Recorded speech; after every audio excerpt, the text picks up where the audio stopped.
Hello friends, welcome to Telugu law students. ఈరోజు taught గురించి మనం తెలుసుకుందాము. రేపు ఎగ్జామ్ అది కాబట్టి టాట్ గురించి కొన్ని విషయాలు ఆలోచించేద్దాము. అసలు టాట్ అంటే ఏంటి, అలాగే ఇంపార్టెంట్ టాపిక్స్ ఏంటి, అలాగే ఇంపార్టెంట్ క్వశ్చన్స్ ఏంటి అనే విషయాన్ని కూడా మనం ఇప్పుడు ఆలోచించేద్దాము.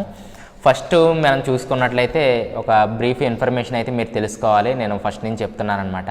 ప్రతి సబ్జెక్టు కూడా దేని గురించి ఎందుకు ఉపయోగపడుతుంది అని తెలుసుకోవాలి. అలాగే ఈరోజు టాట్ విషయానికి వచ్చేసినట్లయితే టాట్ అంటే ఏంటంటే ఒక యాక్సిడెంట్ అనమాట. అంటే ఈ టాపిక్స్ అన్నీ కూడా చాలా బాగుంటాయి. మీరు చదువుతూ ఉంటే అంటే తెలుగు మీడియం వెళ్ళిన వాళ్ళకి ఇంగ్లీష్ కొంచెం అర్థం కాకపోవచ్చు, కానీ మీరు డిక్షనరీస్ అలాగే కొన్ని యాప్స్ దానికి సంబంధించిన ఎఫర్ట్ మీరు చేసినట్లయితే చాలా బాగుంటుందన్నమాట సబ్జెక్ట్స్ అనేవి. అసలు ఇంత అద్భుతమైన సబ్జెక్ట్స్ లేకపోతే అసలు ఇండియన్ సిస్టమ్ అంతా కూడా అస్తవ్యస్తంగా ఉండేది. ఇప్పుడు టాట్స్ అనేది నేను మళ్ళీ మీ గురించి మొత్తం ప్రిపేర్ అయిపోయాను. నాకు చాలా ఇంట్రెస్టింగ్గా ఉందన్నమాట.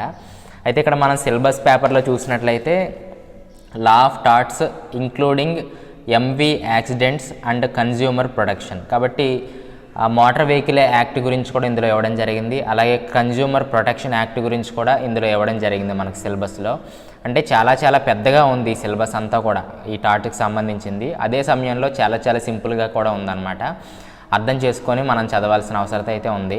ఈ మోటార్ వెహికల్ యాక్ట్ గురించి కొన్ని క్వశ్చన్స్ అయితే ఏమి ఇవ్వట్లేదు, కానీ మనకు వైవాలో కానివ్వండి రికార్డ్స్లో కానివ్వండి అడిగే ఛాన్సెస్ ఉన్నాయి. ఈ వైవాలో ఎంవి యాక్ట్ గురించి అడుగుతారనమాట. దాని గురించి కూడా మనం ఇప్పుడు నేర్చుకుందాము. ఫస్ట్ అయితే టాట్స్ అంటే ఏంటో మనం ఆలోచన చేయాలి. టాట్స్ అంటే ఏంటంటే యాక్సిడెంట్ అనమాట. ఈ అనుకోకుండా జరిగే యాక్సిడెంట్, దాన్ని కొన్ని రకాలుగా విభజించడమే. యాక్సిడెంట్ చాలా రకాలుగా జరుగుతుంది, అలా విభజించడమే ఈ టాట్ యొక్క ఉద్దేశం అనమాట. అలాగే విభజించడము, అలాగే అన్యాయం జరిగిన వారికి కాంపెన్సేషన్ ఇవ్వడము, అలాగే న్యాయం జరిగేటట్టు చూడడము, అలాగే మిగిలిన దోషులు ఎవరైతే ఉన్నారో వారికి శిక్షలు పడేటట్టు చూడడమే టాట్ యొక్క ఉద్దేశం అనమాట. మనకు ఈ టాట్ విషయానికి వస్తే ఇక్కడ 3 రకాలుగా మనకు టాట్ అనేది జరుగుద్ది అనమాట. అంటే ఇంటెన్షనల్గా జరుగుతుందంట, అలాగే నెగ్లిజెన్సీగా జరుగుతుందంట, అలాగే స్ట్రిక్ట్ లైబిలిటీ. అంటే స్ట్రిక్ట్ లైబిలిటీ అంటే without intention or negligence. First ఏమో ఇప్పుడు నేను కారు వేసుకొని వెళ్తున్నాను అనుకోండి, ఎవడైనా వచ్చి నన్ను గుద్దితే దాన్ని 3 రకాలుగా విభజించడం జరుగుతుంది. ఒకటి ఏంటంటే ఇంటెన్షన్, అంటే వాడు మనసులో ఏదో కోపం పెట్టుకొని నన్ను గుద్దాలని వచ్చి గుద్దాడు. సెకండ్ది ఏంటంటే నెగ్లిజెన్సీ, అంటే వాడు ఏదో ఫోన్ మాట్లాడుకుంటూ లేదా పక్కన ఒక అమ్మాయితో మాట్లాడుకుంటూ గర్ల్ ఫ్రెండ్తో మాట్లాడుకుంటూ హ్యాపీగా కళ్ళు మూసుకుపోయి వచ్చేసి నన్ను గుద్దేశాడు అనమాట. అది నెగ్లిజెన్సీ. అలాగే ఇంకా చాలా నెగ్లిజెన్సీస్ ఉన్నాయి, అవన్నీ కూడా మీరు సబ్జెక్ట్లోకి వెళ్తే తెలుస్తుంది అనమాట. తర్వాత స్ట్రిక్ట్ లైబిలిటీ అనమాట.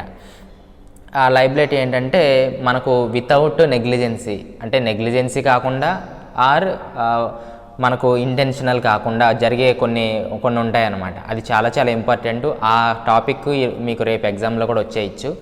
ఒక ఇంపార్టెంట్ కేసుల గురించి చెప్తానండి. ఆ కేసులలో ఏం జరుగుద్దంటే, ఒక ఆయన వాటర్ కావాలని చెప్పి ఒక రిజర్వాయర్ కట్టుకుంటాడనమాట. ఒక ప్రైవేటు వాళ్ళతో ప్రైవేట్ ఇంజనీర్స్తో ఒక రిజర్వాయర్ అనేది కట్టుకుంటాడనమాట. ఆయన మిల్లుకి వాటర్ కావాలని చెప్పి ఆయన కట్టుకుంటాడు. అయితే మొత్తం టోటల్గా మంచిగా ఫినిష్ చేసేస్తారు రిజర్వాయర్ని. అయితే కింద డోర్స్ ఏవైతే ఉన్నాయో వాటిని పెట్టడం వాళ్ళు మర్చిపోతారనమాట. దాన్ని ఖాళీగా వదిలేస్తారు. అంటే బాగానే కనిపిస్తున్నాయి, కానీ వాటిని బిగించడం కానీ ఇవేమి చేయరు. అయితే ఎప్పుడైతే వాటర్ నిండిపోయిందో ఆ డోర్స్ స్ట్రాంగ్గా లేవు కాబట్టి మొత్తం అంతా కొట్టుకొని వెళ్ళిపోయి వేరే ఒక ఆయన దగ్గరికి వెళ్ళి ఆయన స్థలాన్ని లేదా ఆయన ఇంటిని మొత్తం అన్నిటిని ఆ వాటర్ వెళ్ళి పాడు చేసేస్తుంది అనమాట. ఇప్పుడు ఆ కోర్టు ఏం చెప్పింది అంటే, ఈయన ఎవరైతే రిజర్వాయర్ కట్టారో నువ్వే కాంపెన్సేషన్ పే చేయాలి. కాకపోతే నువ్వు నెగ్లిజెన్సీగా చేయలేదు, అలాగే ఇంటెన్షనల్గా చేయలేదు, అది పొరపాటున జరిగిపోయింది. ఆ ఇంజనీర్స్ ఇది తప్పు ఉండొచ్చు, కానీ నువ్వే ఓనర్ కాబట్టి నువ్వు కాంపెన్సేషన్ పే చేయాలి అనేసి అయితే అక్కడ చెప్పడం జరుగుతుంది. ఇది చాలా ఇంపార్టెంట్ క్వశ్చన్ అనమాట. లాస్ట్లో ఆ క్వశ్చన్ నేమ్ చెప్తాను నేను. తర్వాత ఈ టాట్స్లో చూసినట్లయితే ఒక 2 పాయింట్లు మీరు గుర్తుపెట్టుకోవాలి. నేను కామెంట్స్లో కూడా ఒకరు అడిగారనమాట, ఈ లీగల్ లాంగ్వేజ్లో రాయడం నాకు రావట్లేదని అనేసి చాలామంది అడుగుతున్నారు. అదే ప్రాబ్లం అందరికి కూడా. అయితే మీరు ఏమి కంగారు పడాల్సిన పని లేదు. మీరు ఇప్పుడు ఫస్ట్ సెమిస్టరే కాబట్టి సెకండ్ థర్డ్ ఈ టైంకి వచ్చేటప్పటికి మీకు అర్థమైపోతూ ఉంటుంది అనమాట. ఆ లీగల్ లాంగ్వేజే మళ్ళీ కంటిన్యూ అవుతూ ఉంటుంది. కాబట్టి ఫస్ట్ మీరు ఇబ్బంది పడినా సరే నెక్స్ట్ నేర్చుకుంటారు. అందులోనే భాగంగా ఈ టాట్ సబ్జెక్ట్లో సెక్షన్స్ ఏమీ ఉండవు అనమాట. ఇది ఒక గుడ్ న్యూస్ అని చెప్పుకోవచ్చు. అంటే కాన్స్టిట్యూషన్లో ఆర్టికల్స్ ఉంటాయి, అలాగే కాంట్రాక్ట్లో యాక్ట్స్ ఉంటాయి, ఐపీసీలో సెక్షన్స్ ఉంటాయి. కానీ ఈ టాట్లో సంబంధించి మాత్రం ఎటువంటి సెక్షన్స్ ఉండవు. కాకపోతే ఈ సబ్జెక్ట్స్నే మనము ఈ ఐరాక్ మెథడ్ గురించి ప్రాబ్లమ్స్లో చెప్పాం కదా, అక్కడ మనం సపరేట్గా సెక్షన్స్ వేయాల్సిన పని లేదు. ఈ రూల్స్నే మనం రాస్తే సరిపోతుంది అనమాట. ఈ స్ట్రిక్ట్ లయబిలిటీ కానివ్వండి, నెగ్లిజెన్సీ కిందకు వస్తుందనే కానీ, అలాగే ఇంటెన్షనల్గా చేశారని చెప్పి కానీ ఈ రూల్స్ మాత్రం మనం రాయాల్సి ఉంటుంది. అలాగే ఇందులో కూడా కొన్ని ఐపీసీ సెక్షన్స్ అనేది తీసుకురావడం జరుగుతుందన్నమాట. ఇప్పుడు మన సబ్జెక్ట్లో డిఫమేషన్ ఉందన్నమాట. డిఫమేషన్ అంటే పరువు నష్టం. అది ఐపీసీలో చూసుకున్నట్లయితే 499 సెక్షన్ కింద వస్తుంది అనమాట. కాబట్టి ఆ ఐపీసీ సెక్షన్ని తీసుకొచ్చి మనం ఇక్కడ వేయచ్చు. అలాగే నెగ్లిజెన్సీకి సంబంధించి కానీ, అలాగే ఇంకా కొన్ని ఉన్నాయన్నమాట. వాటికి సంబంధించి ఆ సెక్షన్స్ ఐపీసీలోంచి తీసుకొచ్చి ఇక్కడ వేయచ్చు అనమాట. ఆ విధంగా ఒక 2-3 చేసుకోవచ్చు. మిగిలిందంతా కూడా మనకి ఏదైతే టాపిక్ ఉందో ఆ టాపిక్లో నుంచి తీసి మనం ఆ ఐరాక్ మెథడ్లో పెట్టుకోవచ్చు. అదొక గుడ్ న్యూస్ అని చెప్పుకోవచ్చు అనమాట. అయితే తర్వాత ఇక్కడ మెయిన్గా ఒక రెండు పేర్లు మీరు తెలుసుకోవాలన్నమాట. అంటే లీగల్ లాంగ్వేజ్లో వాది అలాగే ప్రతివాది, అంటే ప్లెయింటిఫ్ అండ్ డిఫెండెంట్. ఓకేనా, ప్లెయింటిఫ్ అండ్ డిఫెండెంట్ గురించి ఎక్కువగా ఈ పదాలు ఇక్కడ వాడబడడం జరుగుతుంది అనమాట. ప్లెయింటిఫ్ అంటే వాది, అలాగే డిఫెండెంట్ అంటే ప్రతివాది అనమాట. ఇప్పుడు ఇందాక ఎవరో వచ్చి నా కార్ను గుద్దేశారు అనుకుందాం కదా, ఆ గుద్దేసినప్పుడు నేనేం చేస్తాను, ఆడు నెగ్లిజెన్షియల్గా చేశాడో, ఇంటెన్షనల్గా చేశాడో, అలాగే స్ట్రిక్ట్ లయబిలిటీ వల్ల చేశాడో నాకైతే తెలియదు, కానీ నేను వెళ్ళి కోర్టులో కేసు వేయడం జరుగుతుంది. అప్పుడు నేనేమవుతానంటే ప్లెయింటిఫ్ అవుతానమాట, వాది అవుతాను. అవతలోడు ఏమవుతాడంటే డిపెండెంట్ అవుతాడనమాట, ప్రతివాది అవుతాడు. అంటే వాడి సమాధానం చెప్పాలి. నేను ఒక కేసు వేస్తే ఆడు ఎందువల్ల గుద్దాడు, నేను ఇంటెన్షనల్గా గుద్దానా, నెగ్లిజెన్సీ వల్ల గుద్దానా, అలాగే స్ట్రిక్ట్ లయబిలిటీ వల్ల గుద్దానా అనేది వాడు చెప్పాలన్నమాట. కాబట్టి ఇప్పుడే మీ బుక్స్లో నోట్ చేసుకోండి, ప్లెయింటిఫ్ అలాగే డిఫెండెంట్. ఇది తెలుగులో కూడా అర్థాలు రాసుకోండి. ప్లెయింటిఫ్ అంటే వాది, డిఫెండెంట్ అంటే ప్రతివాది అనమాట. ఇది మీ నోట్స్లో హెడ్డింగ్ పెట్టేసుకోండి, రాసేసుకోండి.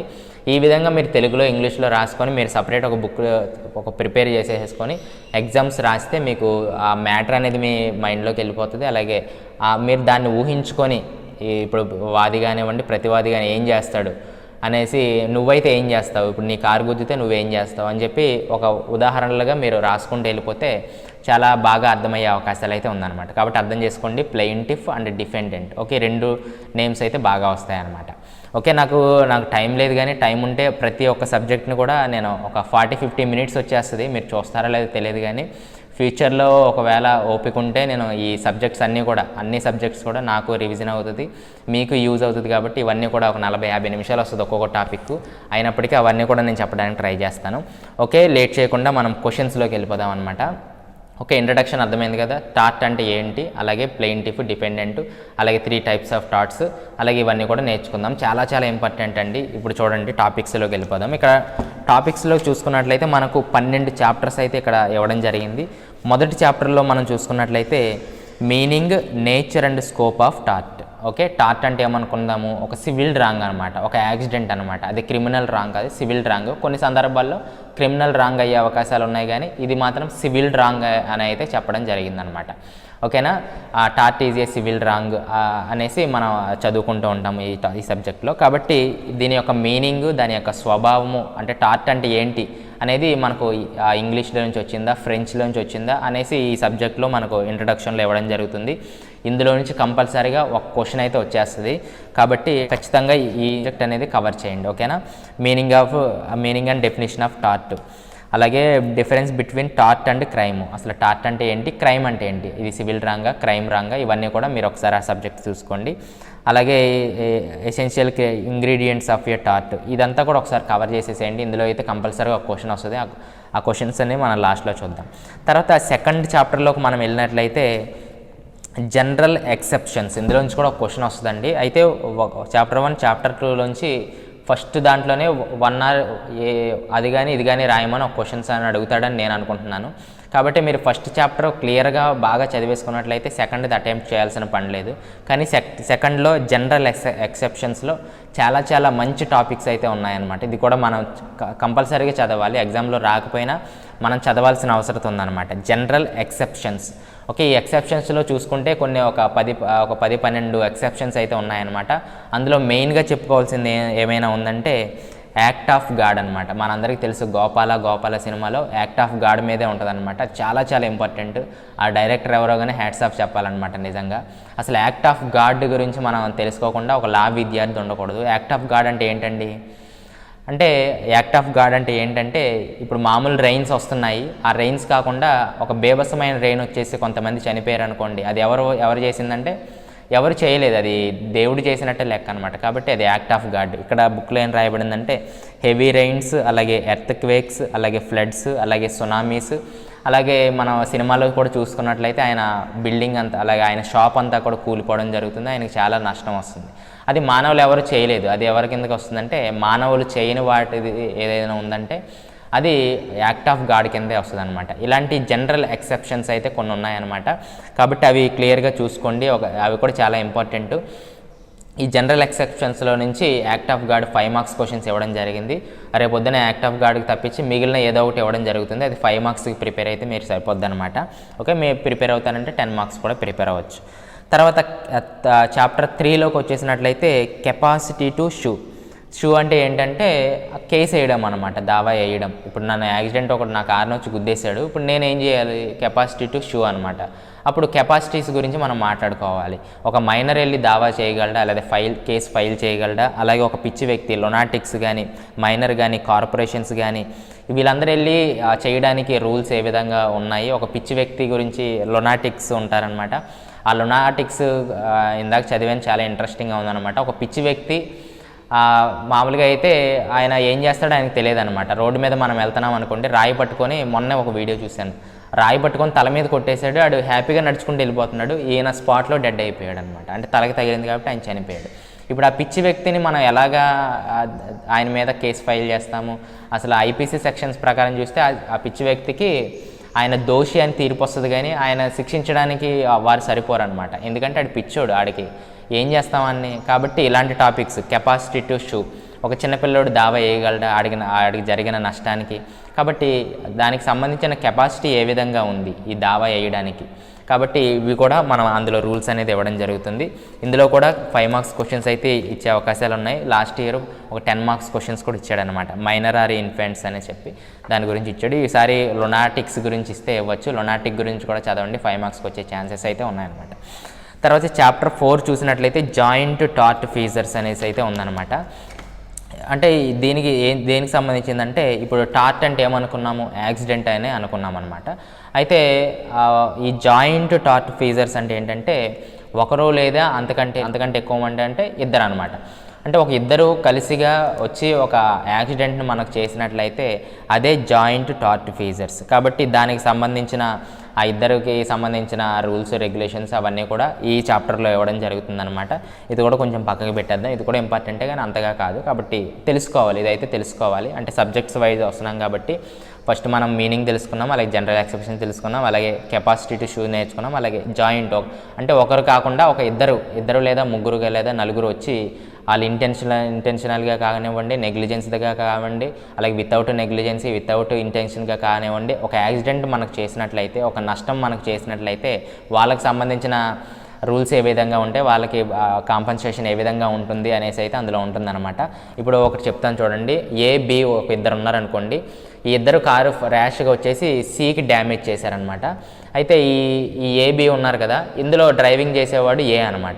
ఈ బీకి ఏ సంబంధం లేదు, వీడు హ్యాపీగా పేపర్ చదువుకుంటున్నాడు, బాగానే ఉన్నాడు. అయితే సికి నష్టం వాటిల్లింది. అయితే ఈ ఏబి ఫ్రెండ్స్ కాబట్టి ఈ ఏవాడే యాక్సిడెంట్ చేశాడు. ఈ బి ఏం చేశాడంటే సర్లేరా నీ దగ్గర డబ్బులు లేవు కదా నేను కట్టేస్తానులే అని ఒక 1 lakh సికి పే చేసేసాడు అనమాట. ఆ తర్వాత రూల్స్ ఏం చెప్తున్నాయంటే ఈ ఏ అనేవాడు ఎవడైతే యాక్సిడెంట్ చేశాడో వాడు ఎప్పటికైనా సరే బీకి ఫుల్ అమౌంట్ ఇచ్చేయాలన్నమాట. ఎందుకంటే బి ఏ ప్రాణహాని చేయలేదు, ఆడు సైలెంట్గా కూర్చున్నాడు. కాబట్టి ఏ అనేవాడు బీకి మొత్తం అంతా డబ్బులు ఇచ్చేయాలన్నమాట. కాబట్టి ఈ విధంగా అనేది అక్కడ జాయింట్ టార్ట్ ఫీజర్స్లో అనే చాప్టర్లో ఉండడం జరుగుతుంది. అది కూడా చాలా చాలా ఇంట్రెస్టింగ్గా ఉంటుంది. ఒక అవగాహన అయితే పెట్టేసుకోండి, మనం బట్టి చదవాల్సిన పని అయితే లేదనమాట. తర్వాత వైకేరియస్ లైబిలిటీ గురించి కూడా చాలా ఇంపార్టెంట్. ఇది కూడా 10 మార్క్స్కి లాస్ట్ ఇయర్ రావడం జరిగిందనమాట. అంటే వైకేరియస్ లైబిలిటీ అంటే సింపుల్గా చెప్తాను చూడండి. ఇప్పుడు ఒక 18 సంవత్సరాలు నిండని ఒక బుడ్డోడు ఉన్నాడు, ఆడు బైక్ వేసుకొని ఫాస్ట్కి వెళ్ళి ఒకరిని గుద్దేశాడు అనమాట. ఇప్పుడు మైనర్స్ని ఆడిని జైల్లో వేయాలంటే కొంచెం ఇబ్బంది, పోలీసులు తీసుకెళ్ళి కౌన్సిలింగ్ ఇవ్వడం కానీ ఇవన్నీ చేస్తారు. ఇప్పుడు మోటార్ వెహికల్ యాక్ట్లో కూడా ఏమొచ్చేసింది, పిల్లలు తప్పు చేస్తే ఎవరిని జైల్లో వేయాలి, తల్లిదండ్రులను జైల్లో వేయాలన్నమాట. దాన్నే వైకేరియస్ లైబిలిటీ అంటారనమాట. ఓకే, చిన్నపిల్లలకి వారికి శిక్షించడం అంటే కొంచెం కష్టమే. కాబట్టి ఇప్పుడు దోషి ఎవరు అవుతారంటే ఏ తప్పు చేయని వారి తల్లిదండ్రులు అవుతారనమాట. దాన్నే వైకేరియస్ లైబిలిటీ అంటారు. కాబట్టి ఆ విధంగా మీరు లైబిలిటీ ఇవన్నీ కూడా, రిమోట్నెస్ ఆఫ్ డ్యామేజెస్ ఇవి కూడా 5 మార్క్స్కి వచ్చే ఛాన్సెస్ ఉన్నాయి. వైకేరియస్ లైబిలిటీ గురించి కూడా రాయమని చెప్తాడనమాట. కాబట్టి ఇది కూడా 10 మార్క్స్ కూడా వచ్చే ఛాన్సెస్ అయితే ఉన్నాయన్నమాట. ఓకే, చాప్టర్ 6లోకి వెళ్ళిపోతే ట్రెస్ పాస్. ఇది కూడా చాలా చాలా ఇంపార్టెంట్ అండి. ట్రెస్ పాస్ అంటే ఏంటంటే అతిక్రమణ అనమాట. ఈ అతిక్రమణ ఇక్కడ మన సబ్జెక్ట్లో చూసినట్లయితే ట్రెస్ పాస్ టు పర్సన్, అలాగే ఫాల్స్ ఇంప్రిజాన్మెంట్, అలాగే trespass to land, trespass to goods అనమాట. ట్రెస్ పాస్ అంటే ఏమనుకున్నామంటే అతిక్రమణ అనమాట. అంటే మన జీవితంలోకి కానీ మన బాడీ మీదకి కానీ వేరే ఒక వ్యక్తి అనధికారికంగా వచ్చి మనపైన దాడి చేస్తే దాన్ని ట్రెస్ పాస్ టు పర్సన్ అంటారనమాట. అలాగే ట్రెస్ పాస్ టు ల్యాండ్ అంటే మనం ఒక ల్యాండ్ కొనుక్కున్నాము, ఇతరులు కొంతమంది గోండాలు రౌడీజం చేసే వాళ్ళు ఏం చేస్తారంటే ఆ ల్యాండ్ని కబ్జా చేసేస్తారనమాట. అంటే మనం ఆ పర్మిషన్ ఇవ్వకుండా వాడు అనధికారికంగా మన ల్యాండ్లోకి వచ్చేసి ట్రెస్ పాస్ చేయడం అంటారనమాట. దానికి సంబంధించిన విషయాలు, అలాగే గూడ్స్, మనకు సంబంధించిన గూడ్స్లో మీదకి ఆ ట్రెస్ పాస్ చేసినట్లయితే ఏ విధంగా రూల్స్ ఉంటాయి, అలాగే కాంపన్సేషన్ ఏ విధంగా వాళ్ళు చెల్లించాలి అనే విషయాలు కూడా ట్రెస్ పాస్లో ఉండడం జరుగుతుంది. అలాగే ఫాల్స్ ఇంప్రిజన్మెంట్ అంటే మనం చేయని తప్పుకి మనకు జైలు శిక్ష విధించడం అనమాట. కాబట్టి ఇవన్నీ కూడా ట్రెస్ పాస్లోకి వచ్చేస్తాయి.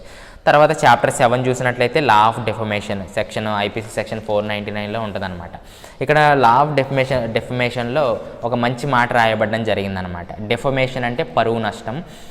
ఇది ఆ పరువు నష్టాన్ని ఏ విధంగా, అంటే నాకు జరిగిన పరువు నష్టాన్ని ఏ విధంగా వీళ్ళు చెప్పడం జరిగిందంటే, ఒక వాల్యుబుల్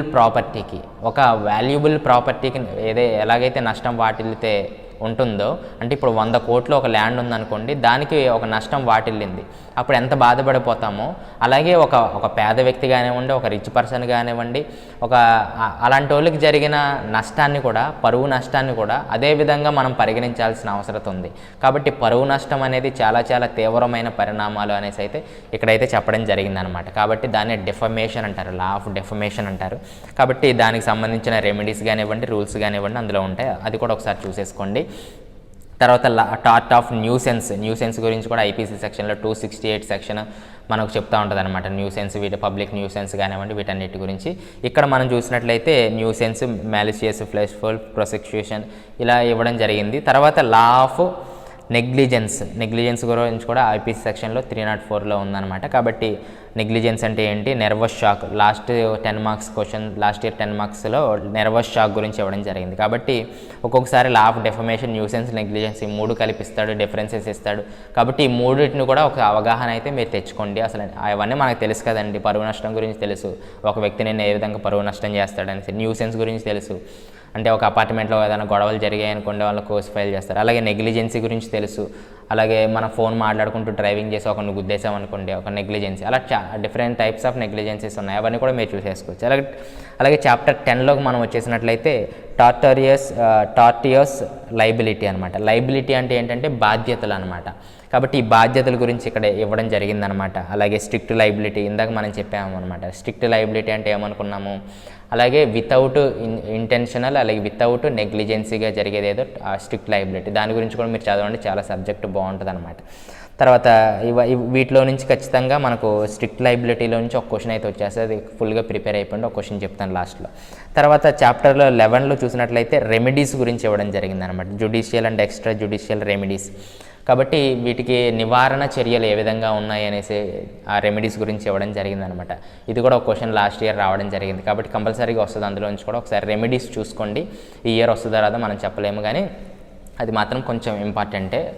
తర్వాత చాప్టర్ 12లోకి మనం వచ్చేసినట్లయితే కన్జ్యూమర్ ప్రొటెక్షన్ యాక్ట్ అనమాట. ఈ కన్జ్యూమర్ ప్రొటెక్షన్ యాక్ట్ ఏంటంటే, ఇక్కడ మనం సిలబస్ పేపర్లో చూసినట్లయితే మోటార్ వెహికల్ యాక్ట్ 1988, అలాగే కన్జ్యూమర్ ప్రొటెక్షన్ యాక్ట్ 1986. ఈ 2 యాక్ట్లు కూడా మీరు పీడిఎఫ్, గూగుల్లో పీడిఎఫ్లు ఉంటాయన్నమాట. పీడిఎఫ్స్ డౌన్లోడ్ చేసేసుకోండి. అలాగే ఇమేజెస్లో కూడా మీరు చూసినట్లయితే డిఫరెన్సెస్ ఉంటాయి.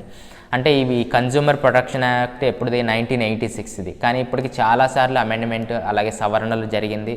అలాగే కన్జ్యూమర్ ప్రొటెక్షన్ యాక్ట్ 2019లో కూడా ఒకటి రావడం అనేది జరిగిందనమాట. అంటే కొత్త చట్టాలు అనమాట. 1980స్కి ఇప్పటికి చాలా తేడా ఉంటుంది కాబట్టి అమెండ్మెంట్స్ అనేది జరుగుతూ ఉంటాయి. కాబట్టి 2019 కూడా అమెండ్మెంట్స్ కన్జ్యూమర్ ప్రొటెక్షన్ యాక్ట్ ఉందన్నమాట. కాబట్టి దానికి దీనికి డిఫరెన్సెస్ కూడా అడిగే ఛాన్సెస్ ఉంది. అంటే ఏ విధంగా ఇంప్లిమెంట్ అయింది, అలాగే ఏ విధంగా అప్డేట్ అయింది అనే విషయాలు కూడా అడుగుతారనమాట. కాబట్టి కన్జ్యూమర్ ప్రొటెక్షన్ యాక్ట్ గురించి, అలాగే అంటే కన్జ్యూమర్ ప్రొటెక్షన్ యాక్ట్ అంటే ఏంటంటే gives easy and fast compensation to consumer grievances. కాబట్టి ఫాస్ట్గా ఏదైతే మనం కన్జ్యూమర్ ఎవరంటే వినియోగదారులు. నేను ఏదైనా ఒక చోట ఒక హోటల్లో ఫుడ్ కొనుక్కున్నాను అనుకోండి, దమ్ బిర్యానీ కొనుక్కున్నాను అనుకుందాము. ఆడేం చేశాడంటే ఒక కుళ్ళిపోయిన చికెన్ ముక్కలు అందులో వేయడం జరిగిందనమాట. ఇప్పుడు నేను ఎక్కడికి వెళ్ళాలి అంటే నేను ఒక వినియోగదారుని ఆడి దగ్గర కొనుక్కున్నాను కాబట్టి నేను డైరెక్ట్గా వెళ్ళి కేసు వేసేయచ్చు. దీనికి ఇంకా మరి అక్కడ ఎవరు అవసరం లేదు, అడ్వకేట్స్ కానివ్వండి ఎవరు అవసరం లేదు. డైరెక్ట్గా వెళ్ళి నీకు ఆ హక్కు ఉందన్నమాట.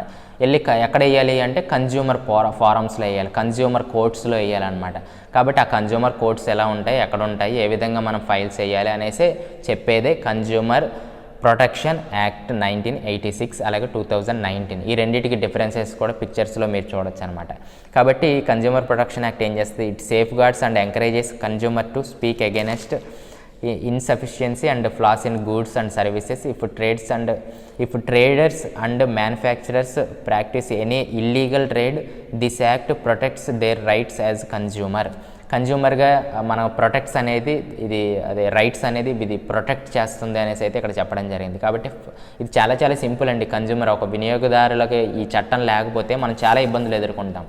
ఇప్పుడు మనకు ఆ చికెన్ దమ్ బిర్యానీ వల్ల నాకు కడుపు నొప్పి, మోషన్స్ ఇవన్నీ పట్టించుకొని నేను బాగా సిక్ అయిపోయాను అనమాట. ఇప్పుడు నాకు ఆడి కంపెన్సేషన్ నాకు 1 లక్ష రూపాయలు కావాలి, అలాగే మెడికల్ ఛార్జెస్ కూడా పే చేయాలి. కాబట్టి నేనేం చేయాలి, కోర్టులోకి వెళ్ళి నేను ఫైల్ అయ్యగానే వాళ్ళు కన్జ్యూమర్ చాలా స్పీడ్గా, ఈ కన్జ్యూమర్ ప్రొటెక్షన్ యాక్ట్ అనేది వెరీ స్పీడ్గా అవుతుందన్నమాట. కాబట్టి వాళ్ళు వెంటనే ఈ విచారాన్ని జరిపించి నాకు 1 లక్ష రూపాయలు నాకు నష్టం ఇస్తారు, అలాగే నా మెడికల్ ఛార్జెస్ కూడా వాళ్ళే భరిస్తారు. తద్వారా నాకు 1 lakh వస్తుంది అనమాట. కాబట్టి అడ్వకేట్స్ అందరూ కూడా ఈ విధంగానే మనకు, అడ్వకేట్స్ అంటే భయపడేది ఎందుకే అనమాట, ప్రతిదానికి మనం కేసుల గురించి మాట్లాడతామని చెప్పి. కాబట్టి కన్జ్యూమర్ ప్రొటెక్షన్ యాక్ట్ అనేది చాలా చాలా ఇంపార్టెంట్. మనం ఎక్కడైతే నష్టపోయామో అక్కడ నుంచి కంపల్సరీగా ఆడి ముక్కు పిండి చెవు గిల్లేసి మనం డబ్బులు అనేది అయితే కంపల్సరీగా తెప్పించుకోవచ్చు. అది లాలో ఉండే పవర్ అనమాట. కాబట్టి మనం లా స్టూడెంట్స్గా గర్వించాల్సిన అవసరం అయితే ఉందన్నమాట. తర్వాత ఎంవి యాక్ట్, ఈ కన్జ్యూమర్ ప్రొటెక్షన్ యాక్ట్ గురించి మీరు చూసేసుకోండి. మొత్తం అంతా కన్జ్యూమర్ ఫోరమ్స్ గురించి, డిస్ట్రిక్ట్ ఫోరమ్స్ గురించి, స్టేట్ కమిషన్, నేషనల్ కమిషన్, ఇలాగ మనకు చాలా న్యాయాలు అయితే తప్పకుండా దొరుకుద్ది అనమాట. తర్వాత మనం ప్రాక్టీస్ చేసేటప్పుడు వీటి గురించి కూడా ఎక్కువగా ప్రాక్టీస్ చేయాల్సిన అవసరం ఉందన్నమాట. తర్వాత ఎంవి యాక్ట్ గురించి ఈ బుక్లో అయితే ఇవ్వలేదు. అయితే ఎంవి యాక్ట్ మనకు 1988 అనే సిలబస్లో ఇవ్వడం జరిగిందనమాట. అలాగే 2019లో అమెండ్మెంట్లు, చాలా అమెండ్మెంట్స్ అనేది జరుగుతూ వచ్చాయన్నమాట. రీసెంట్గా October 1, 2020 కూడా 2020లో కూడా మనకు అమెండ్మెంట్స్ అనేది రావడం జరిగింది. ఆ ఎంవి యాక్ట్ ప్రకారం మనకు ఈ చేంజెస్, చాలా మెనీ చేంజెస్ అయితే చేయడం జరిగిందనమాట. అంటే ఈ డ్రైవింగ్ సీట్ బెల్ట్ పెట్టుకోకపోతే, హెల్మెట్ పెట్టుకోకపోతే ఇప్పుడు ఛార్జెస్, అలాగే ఇంకా కొన్ని యాడ్స్ చేయడం జరిగింది. మనకు ఈ పోలీసులు ఆపినప్పుడు పేపర్సే చూపించక్కర్లేదు, ఇప్పుడు సీ బుక్ కానివ్వండి, ఇవన్నీ కూడా ఫోన్లో కూడా మనం డిజిటల్గా మనం చూపించేయచ్చు అనమాట. కాబట్టి ఇలాంటివన్నీ కూడా ఈ ఎంవి యాక్ట్లో మనం యాడ్ చేయడం జరిగింది. అయితే వీళ్ళు 1988 అడిగారు కాబట్టి సిలబస్లో 1988 ఒక పీడిఎఫ్ ఫైలు, అలాగే ఇంకా చాలా ఉన్నాయి, వాటి గురించి కూడా మీరు రీసెర్చ్ చేసేసేయండి. వికీపీడియాలో కూడా చాలా మ్యాటర్ అయితే ఎంవి యాక్ట్ గురించి ఉందన్నమాట. కాబట్టి ఇది మీకు వైవాలు అడిగే ఛాన్సెస్ అయితే ఉన్నాయన్నమాట. అలాగే ఇక్కడ ఫ్రీక్వెంట్లీ ఆస్క్డ్ క్వశ్చన్స్లోకి మనం వచ్చేసినట్లయితే ఇక్కడ ఫస్ట్ క్వశ్చన్ చూస్తే వెరీ వెరీ ఇంపార్టెంట్ అండి. ఇది వచ్చేసే ఛాన్సెస్ అయితే ఉన్నాయి. కాబట్టి ఖచ్చితంగా ఇది మొత్తం అంతా డీటెయిల్గా, అంటే నేను ముందే చెప్తున్నాను, కనీసం ఒక రెండు క్వశ్చన్స్ అయినా మీరు టోటల్గా అలా దించేసేయాలన్నమాట. వాళ్ళు పేపర్ ఇవ్వగానే మొత్తం ఆ 2 క్వశ్చన్స్ దించేసి మిగిలినవి మనం ట్రై చేస్తే సరిపోతుంది అనమాట. ఈ ప్రాబ్లమ్స్ కానివ్వండి, 5 మార్క్స్ కానివ్వండి, ట్రై చేస్తే సరిపోతుంది. అలాగే అలాంటిదే మొత్తం అసలు టోటల్గా దించేసే క్వశ్చన్ ఏదైనా ఉందంటే డిఫైన్ టార్ట్ అనమాట. ఈ ఫస్ట్ క్వశ్చన్ మనం చూస్తే డిఫైన్ టార్ట్ అంటే ఏంటో మనం తెలుసుకుందాం ఇందాక. What are the essential ingredients of tort, అలాగే define tort and distinguish it from crime. కాబట్టి ఇదంతా ఇవ్వడం జరిగింది. కాబట్టి ఫస్ట్ ఆ క్వశ్చన్ ఒకటి మీరు టోటల్గా అందులో ఏదైతే సబ్ పాయింట్స్ ఉన్నాయో ఆ పాయింట్స్ అన్నిటినీ కూడా, అసలు టార్ట్ అంటే ఎక్కడి నుంచి వచ్చింది, ఫ్రెంచ్ నుంచి వచ్చింది, ఇవన్నీ కూడా మీరు రాసేయాలి. డెఫినేషన్స్ కూడా రాసేయాలన్నమాట. అలాగా టాట్స్ ఇది ఫస్ట్ క్వశ్చన్ అయితే చేస్తారు. అలాగే థర్డ్ క్వశ్చన్ కూడా చూసినట్లయితే ఇది కూడా ఇంపార్టెంటే, కానీ లాస్ట్ ఇయర్ ఇచ్చేసాడు. కాబట్టి ఎక్స్ప్లెయిన్ జనరల్ డిఫెన్సెస్ ఇందులో యాక్ట్ ఆఫ్ గాడ్ గురించి మనం చెప్పుకున్నాం కదా, జనరల్ డిఫెన్సెస్ అలాగే ఎక్స్పెన్షన్స్ అయితే మనకు ఉన్నాయన్నమాట. కాబట్టి దీనికంటే 1, 2, 1, 3లో ఈ 1 అనేది చాలా ఇంపార్టెంట్, కాబట్టి 1 అనేది మీరు చూసుకోండి. తర్వాత 5th కూడా మనం చూసినట్లయితే explain the capacity of minor of infant to sue and be షూడ్.